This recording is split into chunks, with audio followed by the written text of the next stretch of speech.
नमस्कार दोस्तों, मैं हूं रोहित भदौरिया। आपका स्वागत करता हूं आपके फेवरेट यूट्यूब चैनल रीजनिंग गुरु में। दोस्तों, आज मैं आपकी मांग पर कराने जा रहा हूं चैप्टर को कोडिंग डिकोडिंग, जो मेरे ख्याल से रीजनिंग का सबसे महत्वपूर्ण चैप्टर है। बहुत से लोग इसे आसान चैप्टर भी समझते हैं, लेकिन दोस्तों इसमें आजकल ऐसे सवाल नहीं आ रहे जो बहुत आसान थे। अब इसका स्टैंडर्ड उठ गया है। हर टेस्ट में लगभग 5 से 7 क्वेश्चन कोडिंग डिकोडिंग के आते ही हैं दोस्तों। तो सबसे पहले दोस्तों इसे करने के लिए मैं आपको बता दूं,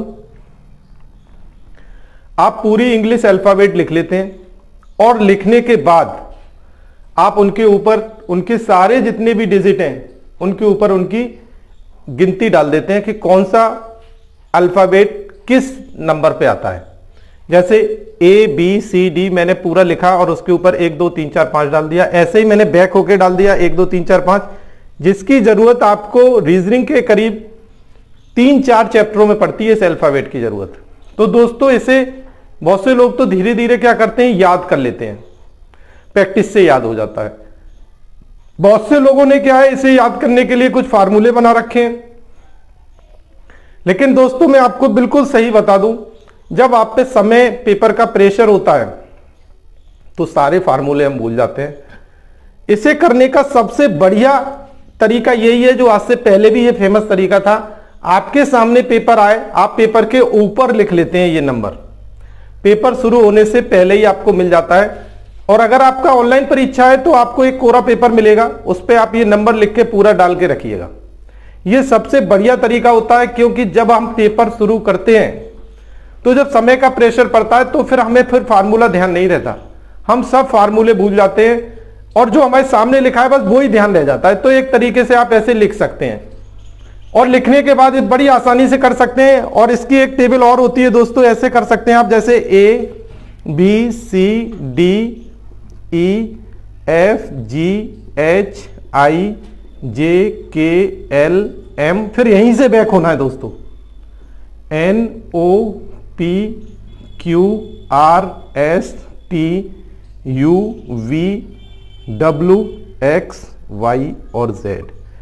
ये सारे अपोजिट वर्ड हो गए दोस्तों। इसके भी क्वेश्चन आपसे पेपरों में पूछे जाते हैं, तो आप इन सबको लिख के रखिए। बहुत से आपने टीचरों को देखा होगा, इनके फार्मूले बनाते हैं।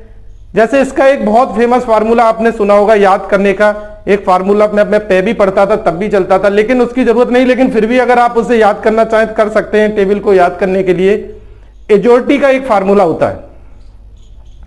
एजोरिटी के फार्मूले से आप इसे दोस्तों आसानी से कर सकते हैं वैसे याद, क्योंकि 5 शब्द छोड़कर ये अल्फाबेट बनते हैं आपके। इसकी बेटा EGOTY,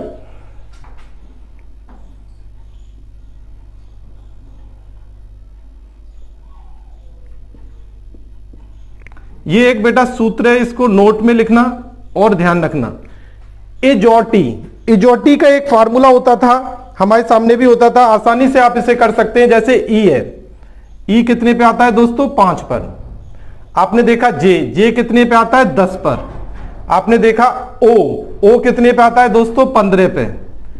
टी कितने पे आता है, 20 पे। और वाई कितने पे आता है दोस्तों, 25 पर। अगर आपको ये फार्मूला भी ध्यान है इजोटी का, तो आप बड़ी आसानी से कर सकते हैं। जैसे आपसे बाई चांस क्वेश्चन दे दिया गया, कोई ने किसी ने पूछा 22, अब 22 पे क्या आएगा आपको पता है, टी आता है 20 पे, तो आप टी के बाद देख सकते हैं सिर्फ 2 ही शब्द बढ़ने पड़ेंगे, नहीं तो आपको शुरू से आगे बढ़ना पड़ेगा। तो आप 22 पे हल कर देंगे वी शब्द। आप बड़ी आसानी से कर सकते हैं। जैसे आपसे पूछ लिया गया एकदम, मान लो आर शब्द पूछ लिया, आर कितने पे आएगा, तो आपको पता है ओ कितने पे आता है दोस्तों, 15 पे। तो ओ के बाद आपको 3 ही शब्द पढ़ने, ओ पी क्यू आर, तो आर कितने पे हो जाएगा दोस्तों, 15 + 3 = 18 पे। तो अगर आपको ये फार्मूला भी समझ अच्छा लगे तो आप इसे नोट कर लेना, नहीं तो सबसे बेस्ट तरीका ये होता है कि आप पेपर पे जाके वो ABCD लिख लें। आपका कभी सवाल गलत नहीं होगा और कभी होपलेस नहीं होंगे। अब देखिए दोस्तों, मैं सवाल कराना शुरू करता हूं, तो मैं इसे रफ कर देता हूं।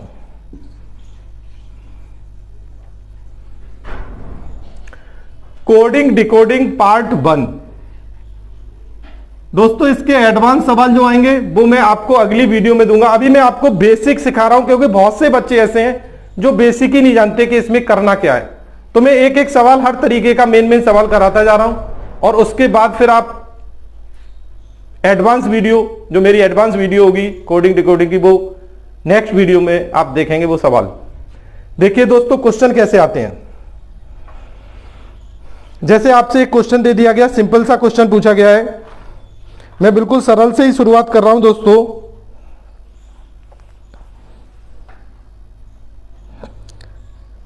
KNIFE ये लिखा हुआ है, KNIFE। इसको दोस्तों उसने लिख दिया MPKHG, MPKHG।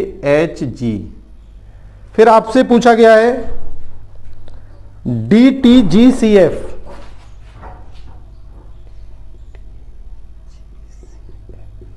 कैसे लिखा जाएगा इसे। दोस्तों आपको कुछ नहीं करना इन सवालों में, बस आपको यह समझना है कोडिंग डिकोडिंग का मतलब है कूट लेखन। किसी कूट भाषा में उसको लिखा गया है ऐसे, तो आपको क्या करना है, इनको इनसे संबंध जोड़ना होता है। अब आप इसे देखेंगे, के को क्या बनाया दोस्तों, एम। जब के को एम बनाया तो आप देखिए कितने शब्द बढ़े। आपके इसके लिए टेबल लिखाई गई है। अगर आपने के को एम बनाया तो कितने बढ़े दोस्तों, 2। आपने यहां याद के लिए लिख दिया कि 2 शब्द बढ़ गए। इसके आगे आपने देखा एन को बनाया पी, आपने देखा एन को पी बनाया तो दोस्तों कितना बढ़ गया, 2। और आपने आगे देखा 2 2 2 शब्द बढ़ते जा रहे हैं।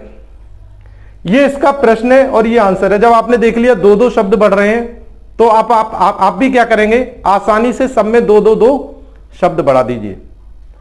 हो सकता है 2 ना होके इसमें ऐसे सवालों में 1 2 3 4 बढ़ रहा हो, 3 3 3 बढ़े, 5 5 5 बढ़े, या 2 2 2 घटे, 1 1 1 घटे, लेकिन एक सीक्वेंस में घटेगा दोस्तों। आप उसे आसानी से समझ सकते हैं। आपने 2 2 2 शब्द बढ़ा दिए, जैसे डी से 2 बढ़ा दिया दोस्तों, क्या हो गया, एफ। टी से 2 बढ़ा दिया, वी। जी से 2 बढ़ा दिया, आई। इसके आगे सी से 2 बढ़ा दिया, ई। और एफ से 2 बढ़ा दिया तो क्या हो गया दोस्तों, H.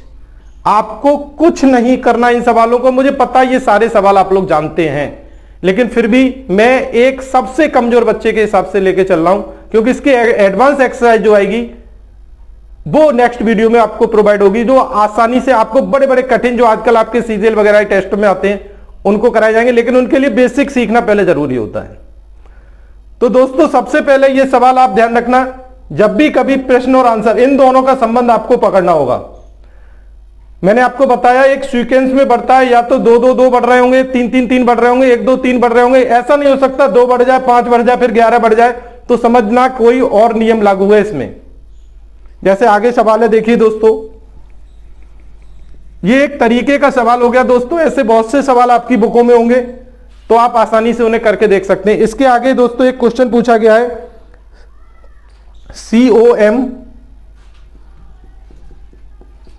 COMPUTER, computer. COMPUTER, computer को ये लिखता है दोस्तों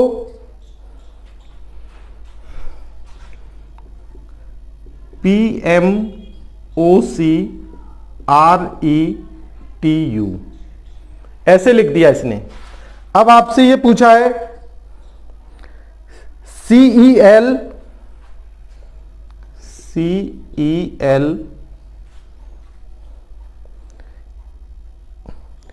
ENORT, इसको क्या लिखा जाएगा। आपको कुछ नहीं करना, वैसे ही देखना है। अब आपने इसे फिर वैसे ही चेक किया तो सी को बनाया पी, ओ को एम, कोई सीक्वेंस नहीं चल रहा दोस्तों, तो आप तुरंत समझ जाइए कि यहां पे कोई दूसरा नियम लागू है। और दूसरी मेरी बात आप हमेशा याद रखना, जब कभी प्रश्न और आंसर दोनों के शब्द एक हों तो आप तुरंत समझ जाना कि उनके क्रम को उसने घुमा दिया है कहीं से। हो सकता है एक एक शब्द करके वो उल्टा कर दे, हो सकता है पूरा उल्टा कर दे, हो सकता है आधे से उल्टा कर दे। तो आपको ये खुद चेक करना होगा कि ये कहां से चेंज हुआ है, क्योंकि सारे शब्द वही हैं। आपने देखा इसमें और इसमें सेम शब्द हैं, बस इनके क्रम चेंज कर दिए। इसने क्या किया, यहां से चेंज किया है, पहले ये उल्टा कर दिया और फिर ये उल्टा कर दिया। आपने पकड़ लिया, आप भी आसानी से वही करिए, पहले उसे उल्टा कर दीजिए और फिर उसको भी उल्टा कर दीजिए, आधा आधा। आपने भी यहां से किया चेंज। एक मिनट दोस्तों,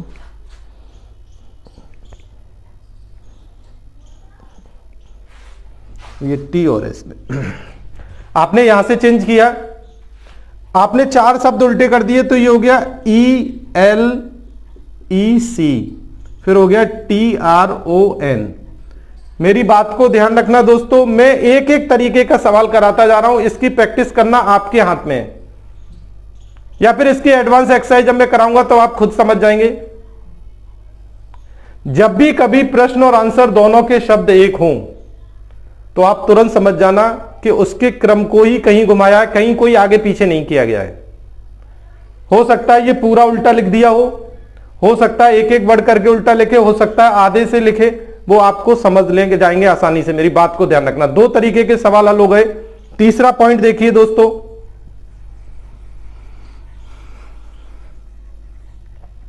एक क्वेश्चन ये लिखा हुआ है CERTAIN।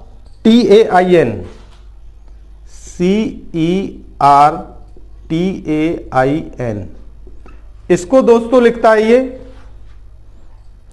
XVIGZRM।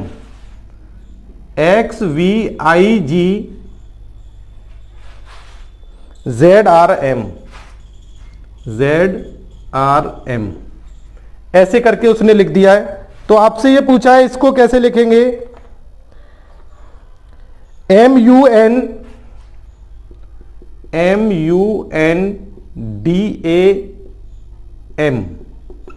इसको क्या लिखा जाएगा।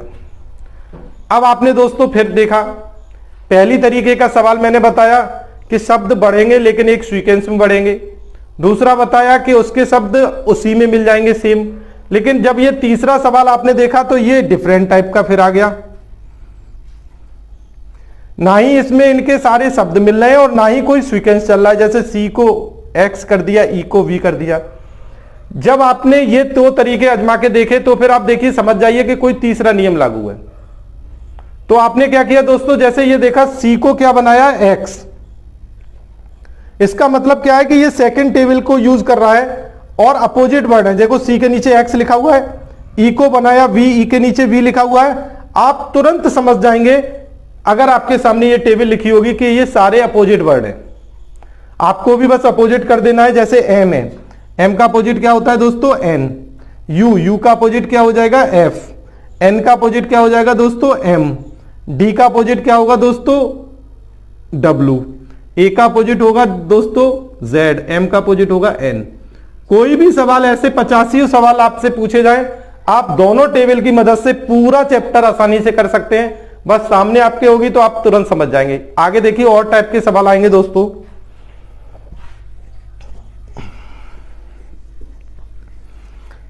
चौथे टाइप के क्वेश्चन दोस्तों ऐसे बनते हैं, जैसे आपसे ये कह दिया जाएगा राम, RAM, राम को ये लिखता है 32। फिर आगे दोस्तों आपसे पूछा गया है, कहा गया है श्याम, SHYAM, श्याम। श्याम को दोस्तों उसने कोड दिया है 66।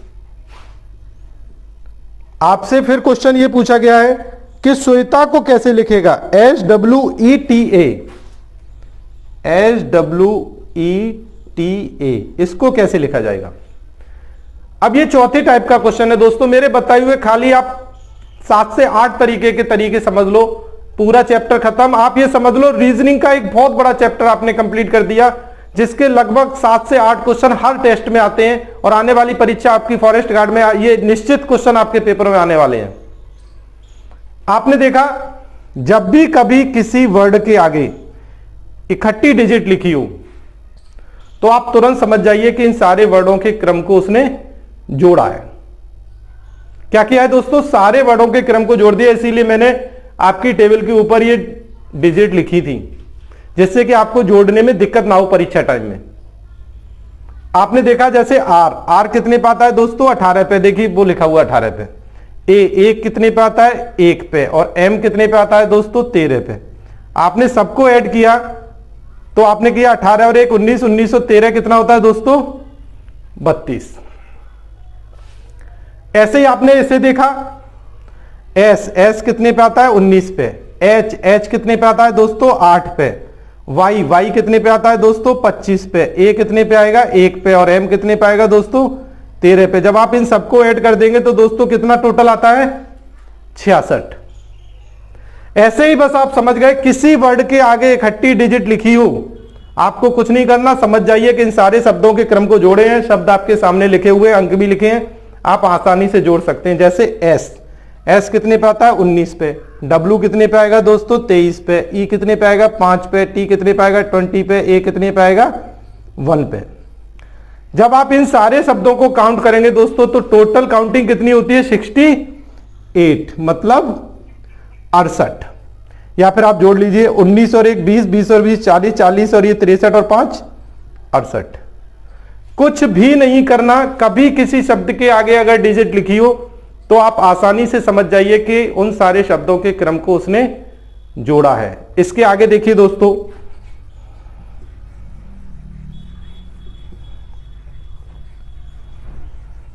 ऐसे क्वेश्चन आएगा, जैसे आपसे ये कह दिया गया, आपसे कह दिया जाए जैसे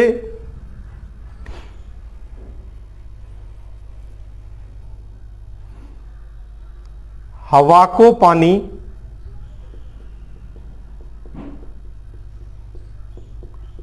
पानी को कलम,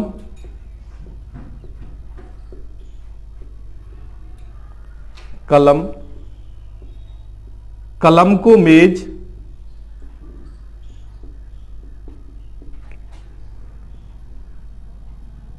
मेज को पेन,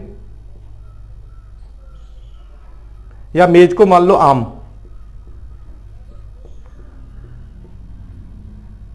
आम को केला, और आपसे कह दिया जाए केला को सफेद, या कोई भी नाम ले लिया जाए इसका, सफेद कहा जाए,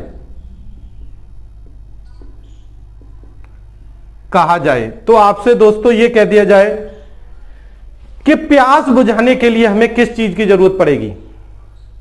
आप सब जानते हैं प्यास बुझाने के लिए दोस्तों हमें किसकी जरूरत पड़ती है, पानी की। लेकिन किसी कूट लेखन में पानी को क्या कहा गया है दोस्तों, कलम। तो प्यास बुझाने के लिए किसकी जरूरत पड़ेगी, कलम की।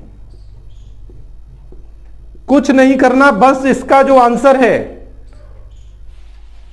या किसी कूट लेखन में उसे कह दिया गया, जो नाम दे दिया गया, बस वही उसका आंसर है। जैसे आपसे कह दिया जाए कि लिखने के लिए हमें किस चीज की जरूरत पड़ेगी, हमें पता है लिखने के लिए किसकी जरूरत होती है, डॉट की या कलम की। तो कलम को क्या कहा गया है, मेज।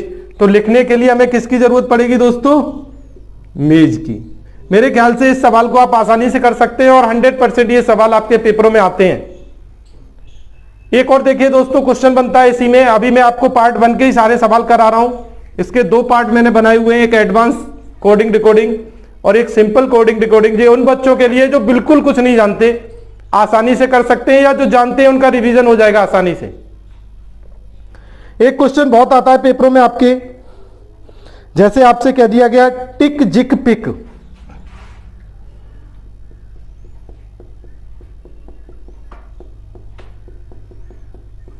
टिक जिक पिक, टिक जिक पिक को कहा है उसने सी इज गुड।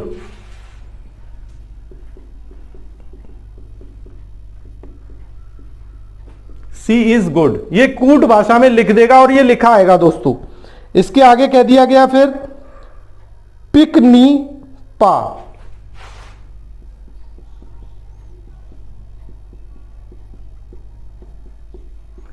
पिक नी पा को दोस्तों ये लिखता है good and bad.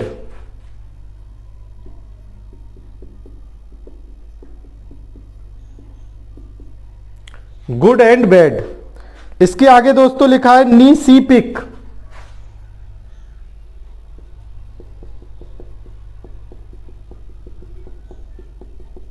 Knee C pick को दोस्तों उसने लिखा हुआ है राम एंड गुड।